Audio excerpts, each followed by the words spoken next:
মামা এটা কি জিনিস? মামা এটা চাইনিজ বুয়া। এইটা চাইনিজ বুয়া? জি। এটার কাজ কি মামা? এই চাইনিজ বুয়ার মাধ্যমে আপনি ঘরকে পরিষ্কার ও পরিচ্ছন্ন করে রাখতে পারবেন। ঘর পরিষ্কার করা যাবে? এই যে দেখেন আমি ঘরটা নোংরা করে দিলাম, এটা পরিষ্কার করে দেন তো। মামা এটা কোনো একটা ব্যাপারই না, দেখেন জাস্ট পা দিয়ে এই জিনিসটাকে ব্যান্ড করে নেবেন। আপনি কি নুইলেন না দাঁড়ায় থেকে পরিষ্কার করলেন? একদম নেট ক্লিন করে দিবেন। যেটা এই বাংলাদেশে প্রথম আমরা ANZ কর্পোরেশন পক্ষ থেকে এই সুপার মুভটা নিয়ে আসছি। কিন্তু মামা সমস্যা তো আরেকটা আছে, মপটা উঠান তো দেখি। হ্যাঁ আহা, এটা তো নোংরা হয়ে গেছে মামা। আরে মামা এটা কোনো একটা ব্যাপারই না, দেখেন ইনশাআল্লাহ আল্লাহর রহমতে এটা নিমিষে পরিষ্কার হয়ে যাবে। দেখেন এটা কি ওয়াশিং মেশিন? ওয়াশিং মেশিন এর কিন্তু মামা এখন তো হাত দিয়ে পানিটা চিপড়াইতে হবে। এবার দেখেন। আচ্ছা আচ্ছা আচ্ছা, এই যে পানিগুলো আপনি কিভাবে ড্রাই করবেন দেখেন। ওরে চমৎকার জিনিস তো মামা। এবার একটা ফাইনাল টাচ দিয়ে দেন। দেখেন মামা, এই যে দেখেন। ওকে, আপনার জিনিসটা এই যে দেখেন কিভাবে আপনি পরিষ্কার করবেন।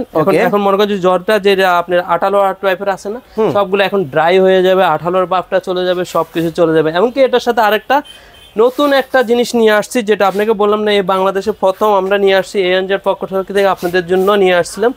জিনিসটা কি? ওরে একেবারে আয়নার মতো চকচকে, কিন্তু আমাদের সোফার কোণা একটা প্যাড পাচ্ছেন। আচ্ছা, তার সাথে সাথে পেয়ে যাচ্ছেন আপনি এমন একটা জিনিস, আপনি গাড়ি গ্রেজ হইতে আপনার মনে করেন যে বাসা বাড়িতে যত পুরানো যত কিছু আছে সব ধরনের জিনিস আপনি পরিষ্কার করে নিতে পারবেন। জাস্ট এটাকে ফিক্সড করে নেবেন। এর দাম হচ্ছে মাত্র 2000 টাকা, রিজনেবল প্রাইস। নাম্বার দেওয়া আছে, এখনই যোগাযোগ করুন অর্ডার করতে।